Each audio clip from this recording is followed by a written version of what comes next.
আসসালামু আলাইকুম, কেমন আছেন সবাই? আজকে রেস্টুরেন্টের স্টাইলে গরুর পায়া বা নেহারি রান্না করব। দেখুন নেহারিটা কি চমৎকার হয়েছে, খুব সফট। আমি এটা প্রেসার কুকার ছাড়া চুলায় রান্না করেছি। গরুর পায়া বা নেহারি রান্না করার জন্য একটা সিক্রেট মশলা বলে দিচ্ছি আপনাদের। আমি বাসায় এই মশলাটা তৈরি করি। এতে আমি নিয়েছি কাবাব চিনি, নিয়েছি জয়ফল, জয়ত্রী, দারচিনি, এলাচি, স্টার, আর নিয়েছি গোলমরিচ, লং, শাহি জিরা, অল্প একটু রাঁধুনি আর মৌরি। এগুলো আমি গ্রাইন্ডারে গ্রাইন্ড করে নিব, খুব ভালো করে গুঁড়া করে নিব। তারপর এই মশলাটা আমি ব্যবহার করব। এই মশলাটা গ্রাইন্ড করার আগে এটাকে আমি টেলে নিব। হালকা করে টেলে নিলেই হবে, অনেক বেশি টালতে হবে না। তারপর আমি একটা পাত্রে এখানে দুটো গরুর পায়া নিয়েছি, সেটাকে আমি 6 পিস করে কেটে নিয়েছি লম্বা লম্বা করে। তারপর সেগুলো খুব ভালো করে ধুয়ে নিয়েছি। আমি কয়েকবার ঠান্ডা পানি দিয়ে ধোয়ার পর সেটা আবার গরম পানি দিয়ে কয়েকবার ধুয়ে নিয়েছি। গরম পানি দিয়ে ধুয়ে নিলে হয় কি, যে গরুর পায়ের যে নিজস্ব একটা গন্ধ থাকে, সেই গন্ধটা পাওয়া যায় না। গরুর পায়াটা খুব সুন্দরভাবে রান্না করা যায়।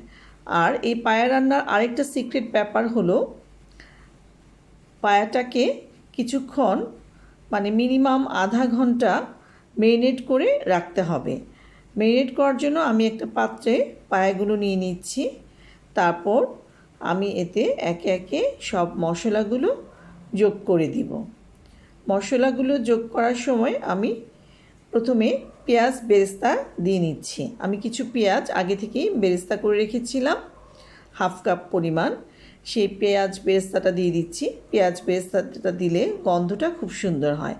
তারপর এতে আমি রসুন পেস্ট দিয়ে দিলাম 2 চামচ, দিয়ে দিলাম আদা পেস্ট 2 চামচ।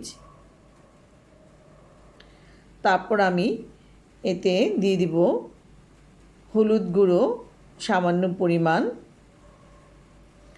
দিয়ে দিব মরিচ গুঁড়ো 1 চামচ পরিমাণ।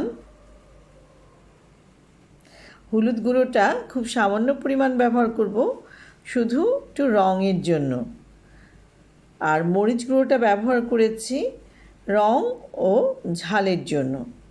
যে যেরকম ঝাল খান মরিচ গুঁড়োটা সেভাবে ব্যবহার করবেন। দিয়ে দিলাম ধনিয়ার গুঁড়ো 1.5 চামচ পরিমাণ, দিয়ে দিলাম জিরার গুঁড়ো 1 চামচ পরিমাণ। অনেকেই নেহারিতে হলুদ গুঁড়ো মরিচ গুঁড়ো ব্যবহার করেন না, কিন্তু আজকাল প্রত্যেকটা রেস্টুরেন্টে হলুদ গুঁড়ো মরিচ গুঁড়ো রঙের জন্য ব্যবহার করা হয়। তারপর আমি সেই সিক্রেট মশলাটা দিয়ে দিলাম 2 চামচ পরিমাণ, আর দিয়ে দিলাম স্বাদ অনুযায়ী লবণ।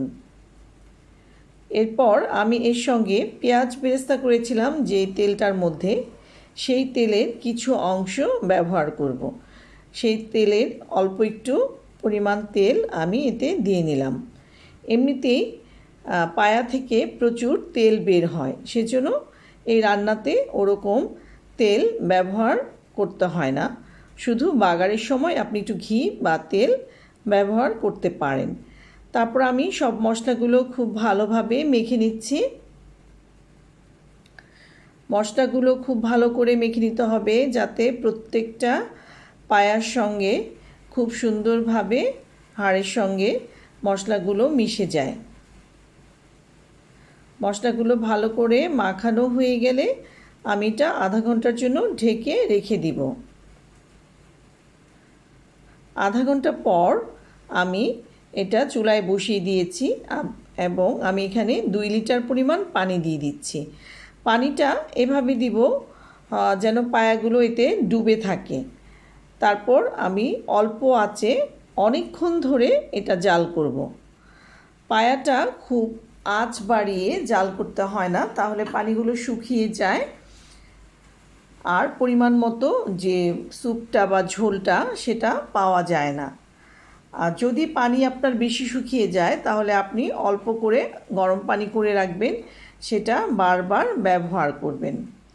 আমি তারপর ঢেকে দিলাম। ঢাকার পরে পায়াটা খুব ভালো করে জাল করে নিচ্ছি।